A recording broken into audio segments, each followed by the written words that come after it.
بسم اللہ الرحمن الرحیم۔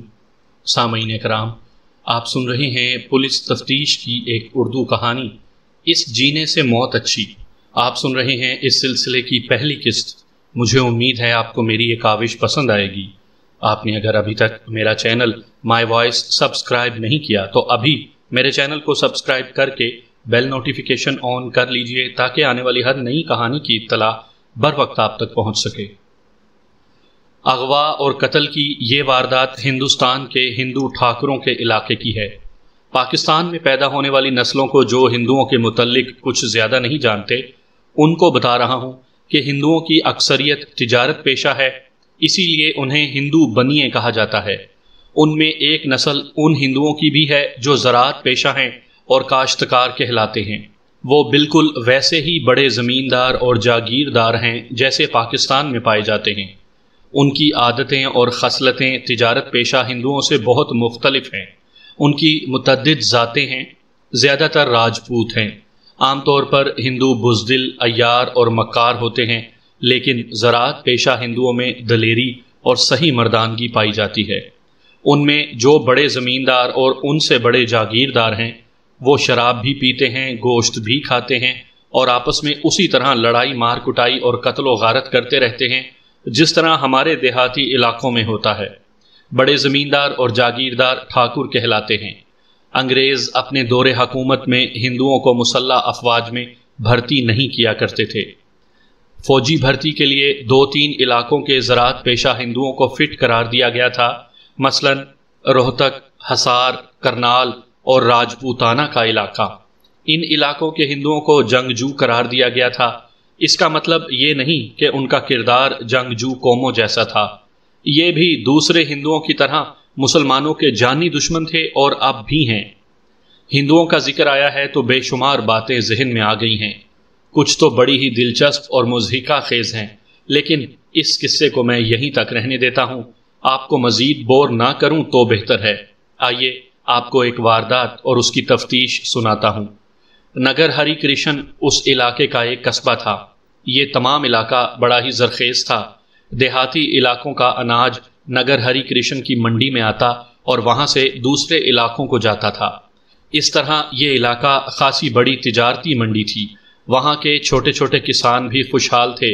بڑے زمینداروں اور وڈیروں کے بیٹوں کی طرح ان ہندو زمینداروں کے بیٹے بھی اپنے آپ کو شہزادے اور قانون سے بالا سمجھتے تھے۔ میں اس قصبے کے تھانے کا ایس ایچ او تھا۔ ارد گرد کے دیہات کا خاصا وسیع علاقہ میرے تھانے میں شامل تھا۔ ایک صبح 9:30-10 بجے کے درمیان قصبے سے 2-2.5 میل دور ایک گاؤں کا ایک ٹھاکر 3-4 آدمیوں کے ساتھ تھانے میں آیا۔ اس کی حالت بتا رہی تھی کہ اسے بہت صدمہ پہنچا ہے۔ صدمہ اس کے سوا اور کیا ہو سکتا تھا کہ اس کے گھر کا کوئی فرد قتل ہو گیا ہے یا اس کے گھر کی کوئی عورت لاپتہ ہو گئی ہے۔ ٹھاکر جی کا جوان بیٹا قتل ہو گیا ہے۔ ایک آدمی نے ٹھاکر کی طرف اشارہ کر کے کہا، تھانے میں اس قسم کی رپورٹ آتی ہے تو واردات سنتے ہی تھانے دار کی زبان آٹومیٹک طریقے سے چل پڑتی ہے۔ بغیر سوچے تھانے دار کی زبان سے سوالات نکلنے لگتے ہیں، مثلا کب، کیسے، کہاں، کسی کے ساتھ دشمنی، کلہاڑی، چھری وغیرہ استعمال ہوئی یا گلا گھونٹا گیا یا پھر زہر دیا گیا، وغیرہ وغیرہ۔ میں نے بھی ٹھاکر پر سوالات کی بوچھاڑ کر دی۔ مجھے جو جواب ملے ان سے یہ کہانی بنی کہ یہ ٹھاکر خاصا بڑا زمیندار تھا اور اس کی اراضی گاؤں سے تقریباً 1 میل دور سے شروع ہوتی تھی اور دور دور تک پھیلی ہوئی تھی۔ اس ٹھاکر کی 3 بیٹیاں تھیں اور بیٹا یہی ایک تھا جو قتل ہو گیا تھا۔ اس کی عمر 24-25 سال بتائی گئی، شادی شدہ تھا اور ایک بچہ بھی تھا۔ بچے کی عمر ابھی 2 یا 3 مہینے تھی۔ مقتول بیٹے کا نام جگ جیون رام تھا، جسے ماں باپ نے ضرورت سے کہیں زیادہ لاڈ اور پیار سے پالا تھا۔ اکلوتا بیٹا تو ہوتا ہی شہزادہ ہے۔ ان کی جو اراضی تھی اس میں جگ جیون رام نے بڑا خوبصورت چھوٹا سا ایک مکان بنا رکھا تھا۔ وہ کچھ دن اس مکان میں رہتا تھا۔ اب وہ اپنے گھر میں رہ رہا تھا۔ چند دن پہلے اس نے کچھ دن اس مکان میں گزارے تھے۔ وہاں جب وہ رہتا تھا تو اس کی راتیں بھی وہیں گزرتی تھیں، لیکن اب وہ اپنے گھر میں تھا اور قتل کھیتوں والے مکان میں ہوا۔ یہ تو FIR تحریر کرنے کے لیے کچھ ضروری باتیں پوچھی تھیں، اصل بیان بعد میں لینے تھے۔ میں نے کچھ اور ضروری باتیں پوچھیں اور FIR تحریر کی اور ان کے ساتھ جائے وقوع پر چلا گیا۔ مجھے اب یہ بتانے کی ضرورت نہیں ہونی چاہیے کہ میں جائے وقوع پر گیا تو میرے ساتھ اپنے سٹاف کے کتنے آدمی تھے اور میں کس طرح وہاں تک پہنچا۔ آپ میری بے شمار کہانیوں میں سن چکے ہیں جن سے آپ کو اچھی طرح معلوم ہو گیا ہوگا کہ میں کس طرح اور کیسے لوازمات کے ساتھ جائے وقوع پر پہنچا ہوں گا۔ ویسے بھی آپ کو اصل واردات اور تفتیش کی تفصیلات اور اس کے نتیجے کے ساتھ دلچسپی ہونی چاہیے۔ اب یہ ذہن میں رکھ لیں کہ میں ٹھاکر کے کھیتوں میں اس مکان میں پہنچ گیا جہاں مقتول کی لاش پڑی ہوئی تھی۔ وہ جگہ قصبے سے 2-2.5 میل دور تھی اور ہم سب وہاں تک 2 یکوں میں پہنچے تھے۔ وہ واقعی چھوٹا سا خوبصورت مکان تھا۔ 2 کمرے تھے، برآمدہ تھا، آگے چھوٹا سا صحن تھا اور صحن کی چھوٹی سی دیوار تھی۔ مجھے اس کمرے میں لے جایا گیا جس میں لاش پڑی ہوئی تھی۔ لاش پیٹھ کے بل پڑی تھی اور ٹانگیں اس طرح پھیلی ہوئی تھیں کہ دائیں ٹانگ بہت باہر کی طرف اور بائیں ٹانگ ذرا کم باہر کی طرف ہو کر گھٹنے سے مڑی ہوئی تھی۔ میں نے پہلی چیز یہ دیکھی کہ لاش کے گلے میں یعنی گردن کے گرد دوپٹہ لپٹا ہوا تھا۔ لاش کا منہ بھی کھلا ہوا اور آنکھیں بھی کھلی ہوئی تھیں۔ یہ سمجھنے میں ذرا سی بھی دیر نہ لگی کہ اسے دوپٹے سے پھانسی دی گئی ہے۔ اگر دوپٹہ چھت کے ساتھ بندھا ہوا ہوتا اور لاش اس کے ساتھ لٹک رہی ہوتی تو شک کیا جا سکتا تھا کہ یہ خودکشی کا کیس ہے، لیکن وہاں تو شک والی کوئی بات ہی نہیں تھی۔ یہ قتل کا کیس تھا۔ میں نے لاش کو ایک کروٹ پر کروایا۔ یہ کام میرے ساتھ آئے ہوئے 2 کانسٹیبلوں نے کیا تھا۔ میں دوپٹہ پیچھے کی طرف سے دیکھنا چاہتا تھا۔ گردن کے پیچھے دوپٹے کی گانٹھ ہونی چاہیے تھی جو نہیں تھی، اس کے بجائے دوپٹہ رسے کی طرح مروڑا ہوا تھا۔ اس سے میں طریقہ واردات سمجھ گیا جو یہ تھا کہ دوپٹہ پیچھے سے مقتول کے گلے میں ڈالا گیا اور گردن کے پیچھے سے مروڑا گیا اور مقتول کا سانس رک گیا۔ یہ سلیٹی رنگ کا وائل کا دوپٹہ تھا۔ درمیان سے دوپٹہ مقتول کے گلے میں ڈالا گیا تھا، باقی فرش پر پھیلا ہوا تھا۔ میں نے دوپٹہ مقتول کے گلے سے الگ کیا کیونکہ اسے قبضے میں لینا اور کورٹ میں پیش کرنا تھا۔ جب میں فرش سے دوپٹہ اٹھا رہا تھا تو دوپٹے کے نیچے فرش پر ایک بندہ پڑا ہوا تھا۔ اسے ٹاپس کہوں تو شاید زیادہ ٹھیک ہوگا۔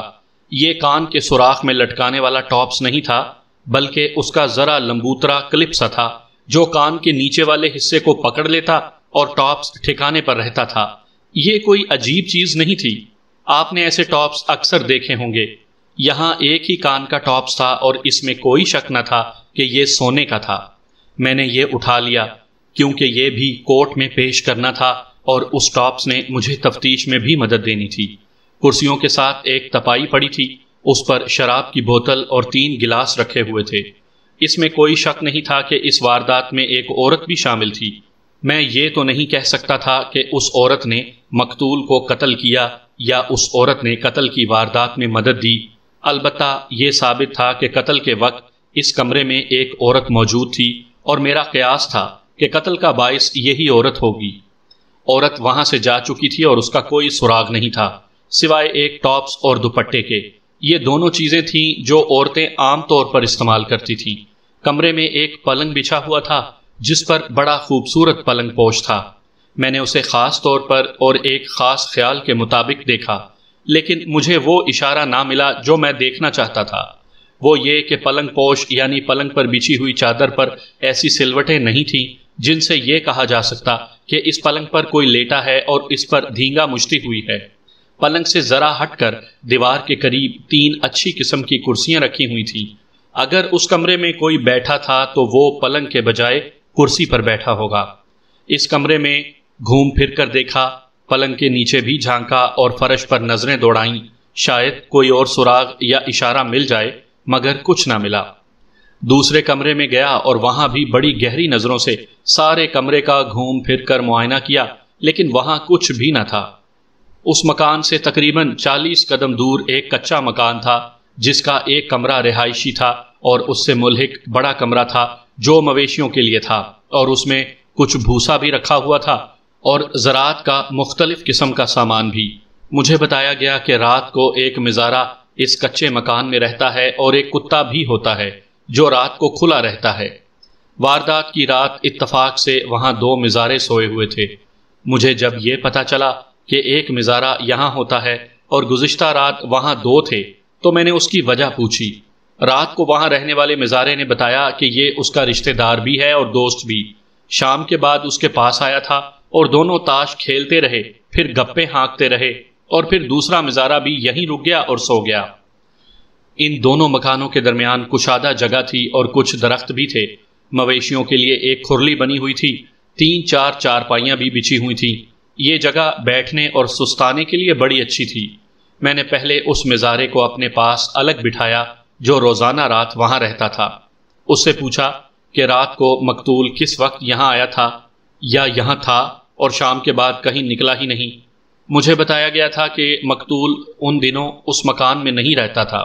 سوال یہ تھا کہ نہیں رہتا تھا تو پھر یہاں کب اور کیوں آیا؟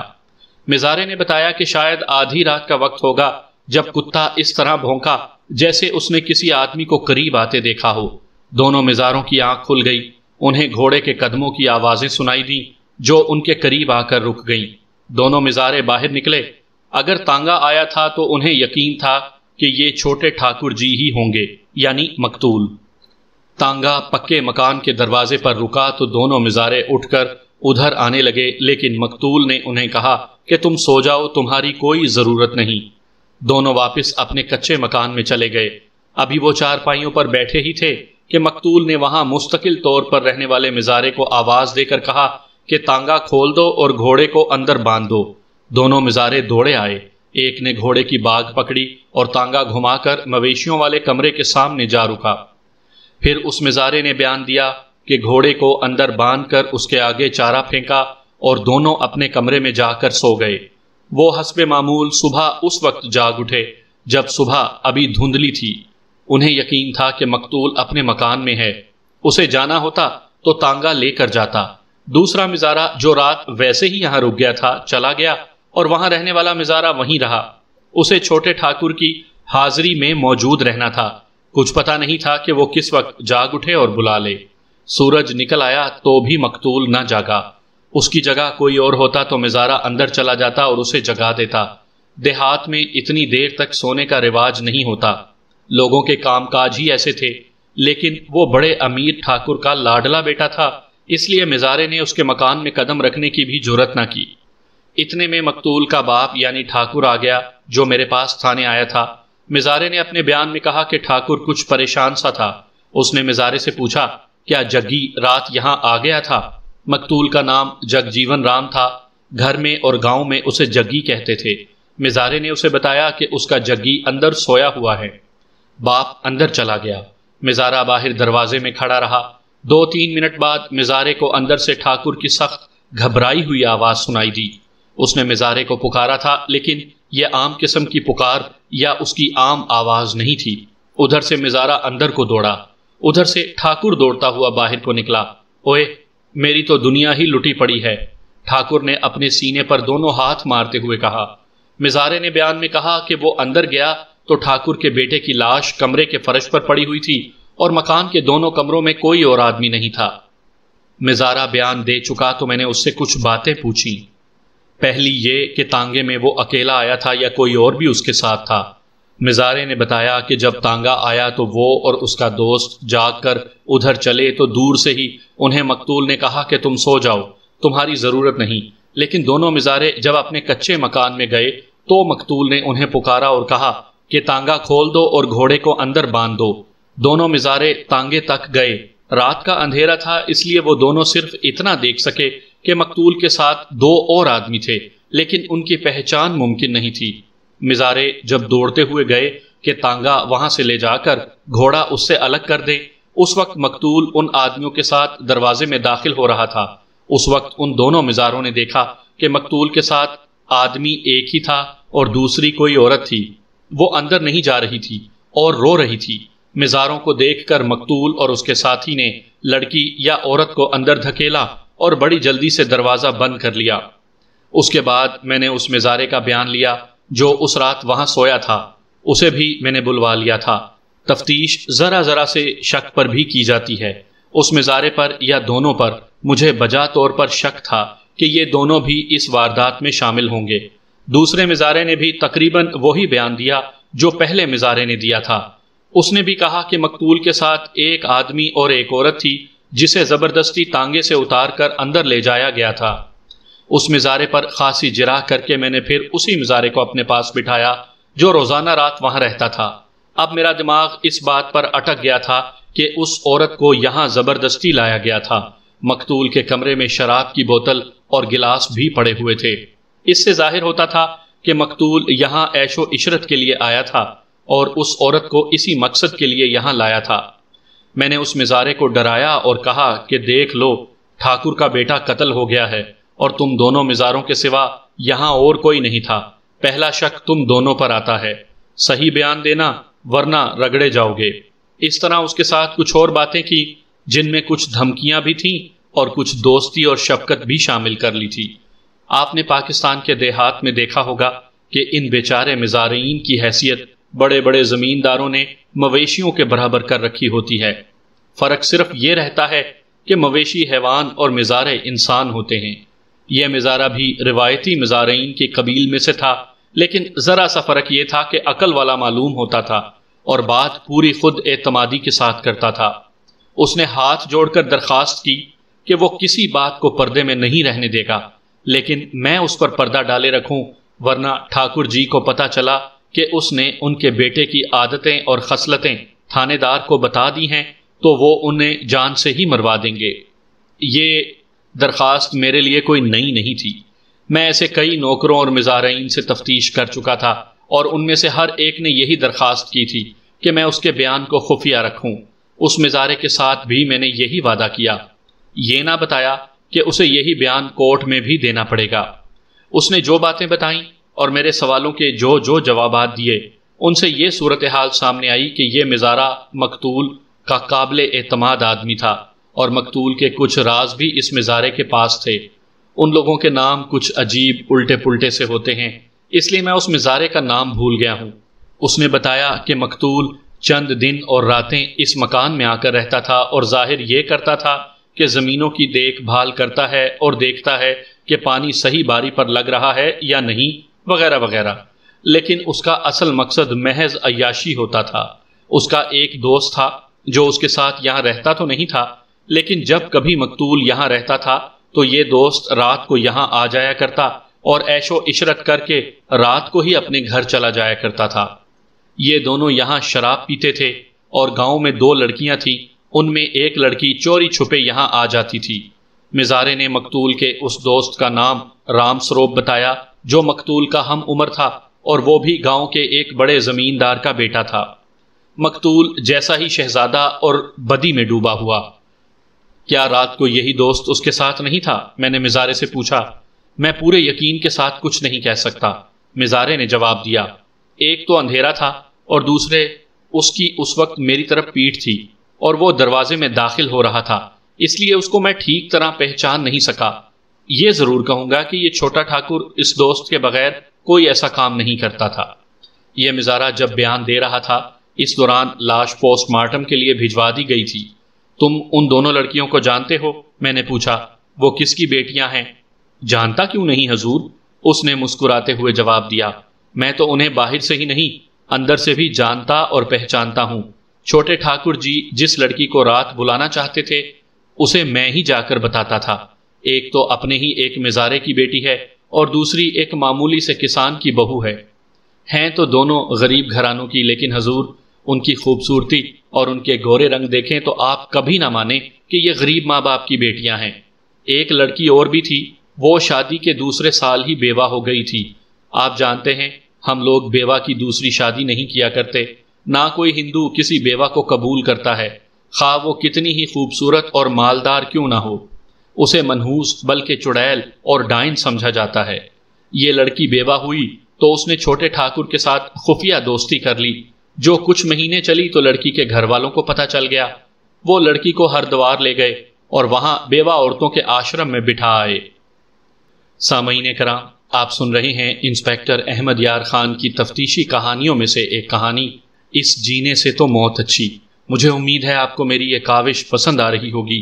آپ نے اگر ابھی تک میرا چینل مائی وائس سبسکرائب نہیں کیا تو ابھی کر لیجئے تاکہ آنے والی ہر نئی کہانی کی اطلاع بر وقت آپ تک پہنچ سکے۔ زیادہ تفصیلات میں جانے کی ضرورت نہیں، یہ واضح ہو گیا کہ مقتول عیاش طبع، شرابی اور عورتوں کے ساتھ تعلقات رکھنے والا تھا اور انہیں اس مکان میں رات کو بلایا کرتا تھا۔ اس سے یہ سراغ ملا کہ قتل کی وجہ عورت ہی ہے۔ میں نے مزارے کو اور زیادہ کریت کر اس سے عورت کے متعلق پوچھا جسے رات کو یہاں لایا گیا تھا۔ مزارے نے بتایا کہ ایک تو اس عورت کو دھکیل کر اندر لے گئے تھے اور پھر اسے اندر سے اس عورت کے رونے کی آواز بھی آئی تھی۔ وہ کچھ کہہ بھی رہی تھی جو وہ ٹھیک طرح سے سن نہ سکا۔ ایک اور مشتبہ میرے ذہن میں آ گیا، یہ وہ شخص تھا جو رات مقتول کے ساتھ آیا تھا۔ اب یہ معلوم کرنا تھا کہ وہ کون تھا۔ ان دونوں مزاروں کو میں نے پابند کر لیا۔ پابند کرنے کا مطلب یہ تھا کہ انہیں اپنے سٹاف کے حوالے اس ہدایت کے ساتھ کر دیا کہ یہ نہ کہیں جائیں، نہ کسی کے ساتھ بات کریں۔ اب مقتول کے باپ کو بلایا۔ غم سے نڈھال باپ میرے سامنے آ کر بیٹھ گیا۔ اس کا جوان بیٹا قتل ہو گیا تھا، جوان بھی اور اکلوتا بھی۔ وہ اپنے پیچھے نوجوان بیوہ اور ایک بچہ چھوڑ گیا تھا۔ میں اس باپ کے غم اور دکھ کا اندازہ کر سکتا تھا۔ اکلوتے بیٹوں کو بگاڑنے والے اور انہیں شہزادے اور راجکمار بنانے والے ماں باپ ہی ہوتے ہیں، اور ایسے ماں باپ کو یہ اکلوتے بیٹے ہی اس لغزش کی سزا دیا کرتے ہیں۔ اس باپ کے بھی اکلوتے بیٹے نے بڑی ہی سخت سزا دی تھی۔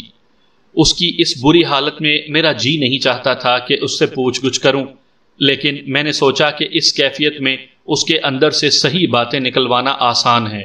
یہ سنبھل گیا تو اپنے بیٹے کے کرتوتوں پر پردہ ڈالے گا۔ میں نے پہلی بات یہ پوچھی کہ اس کی کسی کے ساتھ خاندانی دشمنی ہے؟ اس نے رونت کے لہجے میں جواب دیا تو مجھے خیال آیا کہ رسی تو جل گئی لیکن اس کا بل نہیں گیا۔ ہمارے ساتھ کون دشمنی کر سکتا ہے؟ اس نے کہا، ہمارے ساتھ دشمنی وہ رکھے جسے اپنی جان اور اپنے بچے پیارے نہ ہوں۔ پورے خاندان کو میں فنا کر کے رکھ دوں، ان کے کھیتوں کا پانی روک لوں۔ اگر میں اسے روک نہ لیتا تو وہ سب کی کھیتیاں زبانی کلامی تباہ کر دیتا اور پورے گاؤں کو بھی نیست و نابود کر دیتا۔ میں نے اسے پوچھا کہ اس کے بیٹے کا اخلاق کیسا تھا۔ اس باپ نے وہی جواب دیا جو اس سے پہلے کئی باپ مجھے اپنے بیٹوں کے متعلق دے چکے تھے۔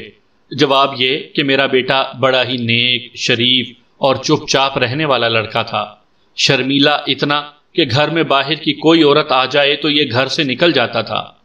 اس شخص کے الفاظ کچھ مختلف تھے لیکن اس کا جو اصل مطلب تھا وہ میں نے مختصر کر کے ان الفاظ میں بیان کر دیا ہے۔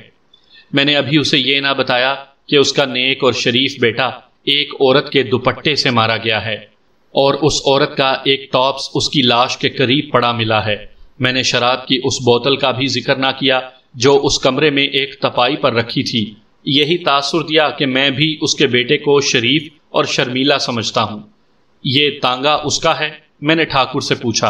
اور اس تانگے پر وہ کہاں گیا تھا؟ اس نے بتایا کہ یہ تانگا اس کے بیٹے کا ہی ہے جو اس نے بڑے شوق اور پیار سے بنوایا تھا۔ یہ تو میں نے دیکھا تھا کہ اتنا خوبصورت تانگا اور اتنا اچھا گھوڑا دیہات میں نظر نہیں آیا کرتا۔ وہاں تھرڈ کلاس کے یکے اور ٹوٹے پھوٹے تانگے چلا کرتے تھے جن کے آگے مریل سے گھوڑے یا ٹٹو جوتے جاتے تھے۔ پھر باپ نے بتایا کہ وہ سورج غروب ہونے سے تقریباً 1 گھنٹہ پہلے تانگا لے کر نکلا تھا۔ اس نے باپ کو بتایا تھا کہ شہر یعنی قصبے میں جا رہا ہوں اور وہاں فلم دیکھے گا۔ اس نے یہ بھی بتایا کہ مقتول کا ایک دوست رام سروپ بھی اس کے ساتھ گیا تھا۔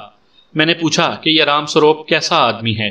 میں نے یہ بھی کہہ دیا کہ یہ بھی مقتول کی طرح شریف اور چپ چاپ سا لڑکا ہوگا۔ یقین جانے کہ ٹھاکر نے تائید کر دی، یعنی کہا کہ رام سروپ بھی شریف لڑکا ہے اور اسی لیے اس کے بیٹے کی دوستی رام سروپ کے ساتھ تھی۔ کیا انہوں نے واپس گاؤں میں آنا تھا؟ میں نے پوچھا، یا کھیتوں والے مکان میں رات گزارنی تھی؟ آج کل کھیتوں میں اس کا کوئی کام نہیں تھا، اس نے جواب دیا۔ اس نے سیدھا گھر آنا تھا لیکن ساری رات نہ آیا تو میں پریشان ہو گیا۔ صبح اٹھا تو اس خیال سے ادھر کھیتوں میں آ گیا کہ ہو سکتا ہے کہ اس نے رات ہمیں جگانا مناسب نہ سمجھا ہو، اس لیے اس مکان میں آ گیا ہو۔ میں یہاں آیا تو اس کا تانگا دیکھ کر مجھے تسلی ہو گئی کہ وہ یہی ہے، لیکن اندر جا کر دیکھا تو اس کی لاش فرش پر پڑی نظر آئی۔ یہ بات سنا کر وہ ایسا رویا کہ اپنے آپ میں قابو نہ رہا، اس کی دھاڑیں نکلنے لگیں۔ میں نے اسے بہلانے کی بہت کوشش کی لیکن وہ اپنے وقت پر ہی سنبھل سکا۔ میں نے پھر اس سے پوچھ گچھ شروع کر دی۔ 2-3 بار خیال آیا کہ اسے بتاؤں کہ فلاں فلاں لڑکی اس کے بیٹے کے پاس اس مکان میں آتی رہی ہے، لیکن ہر بار یہ خیال بھی آ گیا کہ یہ شخص اپنے بیٹے کو شریف اور نیک ظاہر کر رہا ہے، کہیں ایسا نہ ہو کہ میں کھیتوں میں بیٹھا تفتیش کرتا رہوں اور یہ شخص یہیں سے اپنے آدمیوں کو حکم دے دے کہ فلاں لڑکی کو گاؤں سے غائب کر دو۔ وہ بڑے ہی غریب گھرانوں کی لڑکیاں بتائی گئی تھیں۔ اس ٹھاکر جیسے آدمی ایسے پورے کے پورے خاندان کو لاپتہ کر سکتے تھے۔ میں نے سوچا کہ ان لڑکیوں کو شامل تفتیش کرنا ہی ہے تو پھر اس ٹھاکر کو بتانے کی ضرورت ہی کیا ہے؟ اسے اس خوش فہمی میں مبتلا رہنے دیا جائے کہ اس کا بیٹا بڑا ہی شریف اور خاموش طبع تھا۔ اب صرف ایک ضروری بات بتا دیں، میں نے سوال کیا۔ آپ کا بیٹا آخر جوان آدمی تھا، کسی لڑکی یا کسی عورت کے ساتھ اس کے مراسم ہوں گے؟ ایسی بات سوچیں بھی نہیں داروغہ جی، اس نے بڑے پختہ لہجے میں کہا۔ میں نے پہلے بتایا ہے کہ وہ عورت ذات سے تو دور بھاگتا تھا، وہ اس کماش کا تھا ہی نہیں۔ میں نے دیکھ لیا تھا کہ یہ شخص مجھے صحیح باتیں نہیں بتا رہا تھا، اس لیے اس سے صرف ایک اور بات پوچھی، وہ یہ تھی کہ مقتول شادی شدہ تھا۔ ایسا ہو سکتا تھا کہ اس کی بیوی کے در پردہ کوئی تعلقات کسی اور کے ساتھ ہوں گے جن کا مقتول کو پتہ چل گیا ہوگا۔ مقتول نے اپنی بیوی کو مارا پیٹا ہوگا اور اس کے آشنا کے ساتھ بھی تو تکار کی ہوگی اور آشنا نے اسے قتل کر دیا۔ ایک شک ان دونوں لڑکیوں پر بھی تھا، وہ اس طرح کہ وہ مقتول کا حکم مانتے ہوئے اس کے پاس آ جاتی ہوں گی۔ ضروری نہیں یہ بات دونوں کے متعلق صحیح ہو، ایک کے متعلق سچ ہو سکتی تھی۔ وہ لڑکی اس کا حکم مانتی تھی لیکن اس کی محبت یا دوستی کسی اور کے ساتھ تھی۔ مقتول نے اس لڑکی کو رات اس مکان میں بلایا ہوگا، لڑکی نے اپنے دوست کو بتا دیا ہوگا اور کہا ہوگا کہ آج اسے ختم ہی کر ڈالو۔ لڑکی آئی اور کچھ دیر بعد وہ آدمی بھی آ گیا اور اس نے دوپٹے سے ہی مقتول کو مار ڈالا اور لڑکی کو اپنے ساتھ لے گیا۔ پھر شک مقتول کے دوست رام سروپ پر بھی تھا۔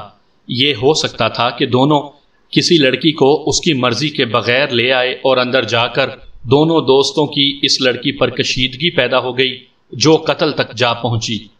ان دونوں دوستوں نے گاؤں سے دور اس مکان میں رات کی تنہائی میں جو موقع پیدا کیا تھا، ایسے موقعوں پر آدمی حیوان بن جایا کرتے ہیں۔ یاری دوستی کے جذبات اس طرح دب جاتے ہیں جیسے مر ہی گئے ہوں۔ میں نے ٹھاکر کو فارغ کر دیا اور گاؤں کے نمبردار کو بلا لیا۔ ان علاقوں میں نمبردار کو مکھیا بھی کہتے تھے، لیکن میں نمبردار ہی کہوں گا۔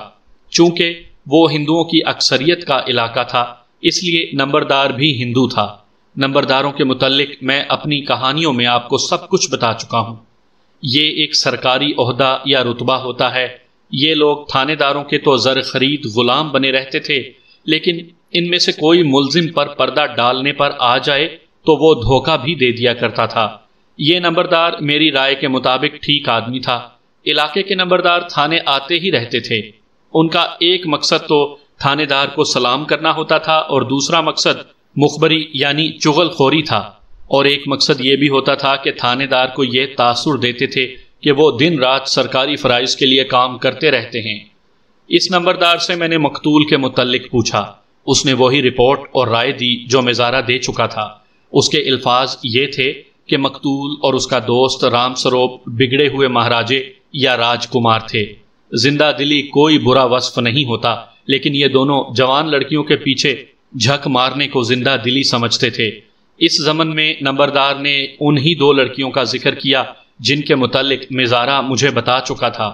نمبردار نے کہا کہ اونچے گھرانے کے کسی آدمی کو زیب نہیں دیتا کہ وہ غریبوں کی بہو بیٹیوں کی عزتیں خراب کرتا پھرے۔ یہ بدی مقتول میں موجود تھی اور وہ اس میں بڑا فخر محسوس کرتا تھا۔ میں نے اسے کہا کہ مقتول کا باپ تو اپنے بیٹے کو اور رام سروپ کو بڑے شریف اور نیک لڑکے کہتا ہے۔ باپ ہے نا جی، نمبردار نے کہا، اپنی اولاد کو کون برا کہتا ہے؟ یہ دونوں جو کچھ تھے میں نے آپ کو بتا دیا ہے۔ میرا خیال ہے کہ یہ لڑکا اب کسی بڑے گھرانے کی لڑکی پر ہاتھ ڈال بیٹھا ہوگا۔ مزارے اور غریب کسان تو بے عزتی کا کڑوا گھونٹ نگل لیتے ہیں، لیکن بڑے گھرانے والے تو اتنا بھی برداشت نہیں کرتے کہ ان کی طرف کوئی میلی آنکھ سے دیکھے۔ میں نے نمبردار سے مقتول کی بیوی کے چال چلن وغیرہ کے متعلق پوچھا۔ اس نے فوراً جواب دیا کہ وہ لڑکی ایسی نہیں۔ اس نے مجھے یقین دلا دیا کہ مقتول کی بیوی شریف لڑکی ہے۔